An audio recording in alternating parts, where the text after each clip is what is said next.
नमस्कार दोस्तों, स्वागत है आप सभी का हमारे YouTube चैनल शिवम एस्ट्रोलॉजी पर। दोस्तों, आज हम इस वीडियो में जानने वाले हैं कार्तिक पूर्णिमा पर शिव योग का हो रहा है निर्माण, हर समस्या का होगा समाधान।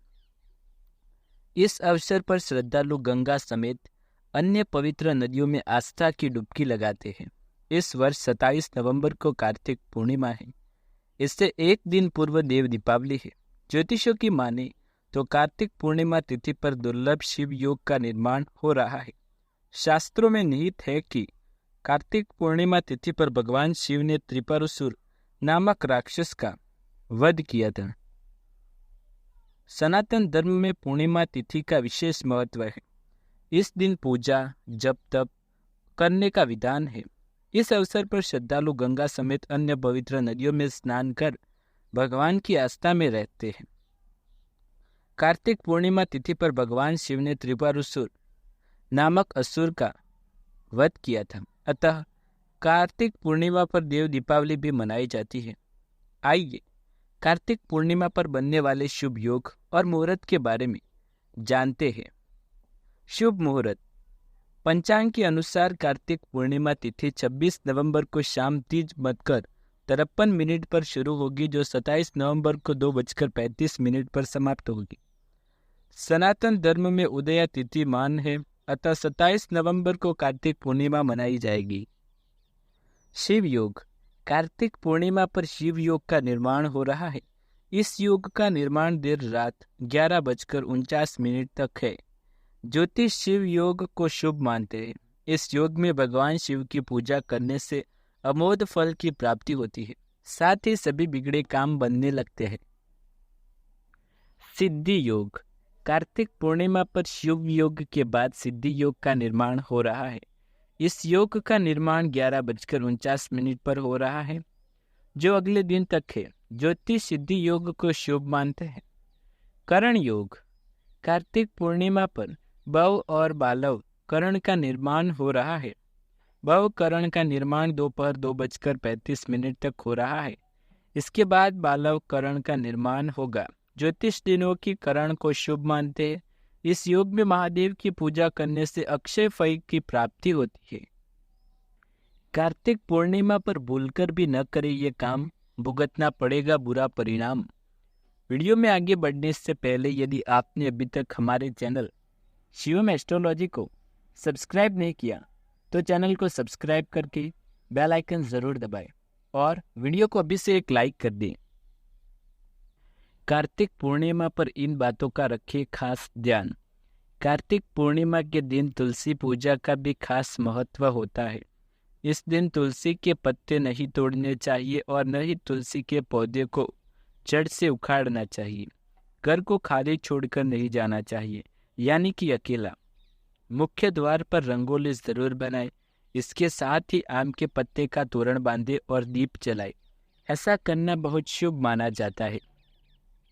घर के किसी स्थान पर अंधेरा न रखे। ऐसा करने से माँ लक्ष्मी नाराज हो जाती है।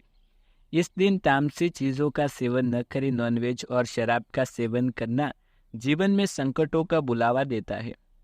इस दिन किसी असहाय या गरीब व्यक्ति का अपमान भूलकर भी न करें।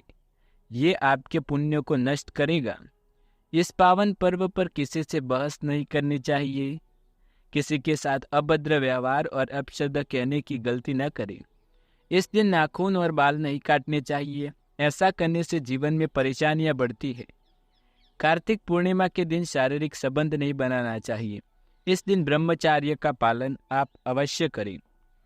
कार्तिक पूर्णिमा से जुड़ी पौराणिक कथा भी आपको सुनाने जा रहे हैं।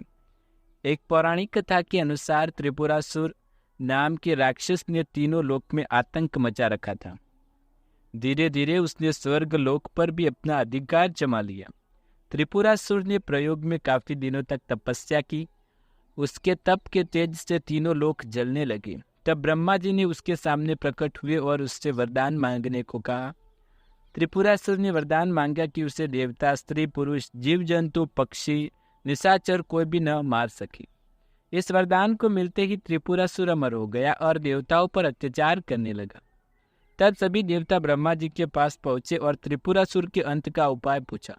ब्रह्मा जी ने त्रिपुरासुर के अंत का रास्ता बताया। इसके बाद सभी देवता शंकर के पास पहुंचे और उनसे त्रिपुरासुर का वध करने की प्रार्थना की।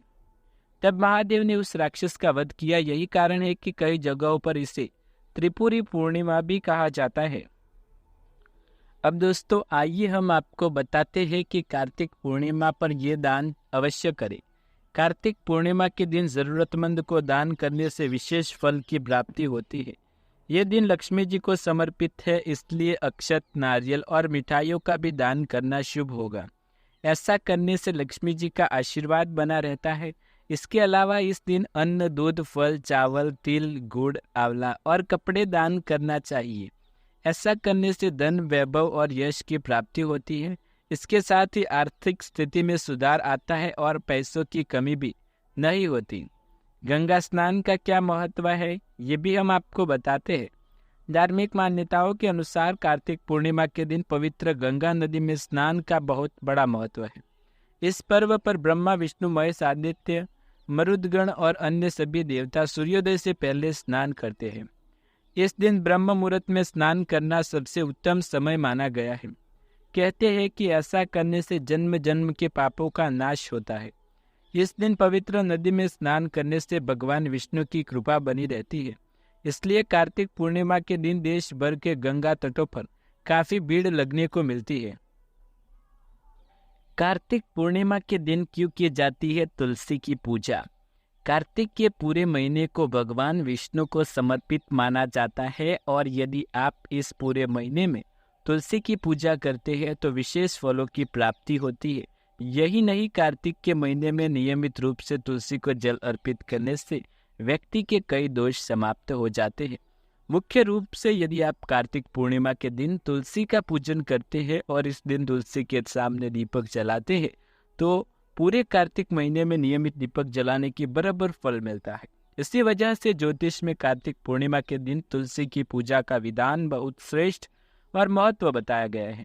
कार्तिक पूर्णिमा के दिन कौन सी तुलसी की पूजा करनी चाहिए? वैसे तो तुलसी के कई प्रकार होते हैं, लेकिन उनमें से 2 तरह की तुलसी को पूजन के लिए शुभ माना जाता है, रामा और श्यामा। दोनों ही तरह की तुलसी का ज्योतिष में अपना एक अलग महत्व है। कार्तिक पूर्णिमा के दिन आप इनमें से किसी भी तुलसी की पूजा कर सकती है। रामा तुलसी की पत्तियां हरी होती है और श्यामा की बैंगनी रंग की होती है। पूजन में आप किसी भी तुलसी का इस्तेमाल कर सकती है, लेकिन यदि आप घर में तुलसी का पौधा लगा रही है तो इनमें कोई एक तुलसी के पौधे को ही घर में रखें। इससे आपकी घर में समृद्धि बनी रहती है। कार्तिक पूर्णिमा के दिन किसी तरह की तुलसी का पूजन नहीं करना चाहिए। यदि आप कार्तिक पूर्णिमा के दिन तुलसी पूजन कर रहे हैं तो ध्यान में रखें, ऐसे पौधे का पूजन नहीं करना चाहिए जिसकी पत्तियां सूखी हो गई हो या वो टूट गई हो। दोस्तों यदि आपको ये वीडियो पसंद आए तो इस वीडियो को लाइक, शेयर, कमेंट करें। हमारे चैनल शिवम एस्ट्रोलॉजी पर पहली बार आए हैं तो चैनल को सब्सक्राइब करके बेल आइकन जरूर दबाएं।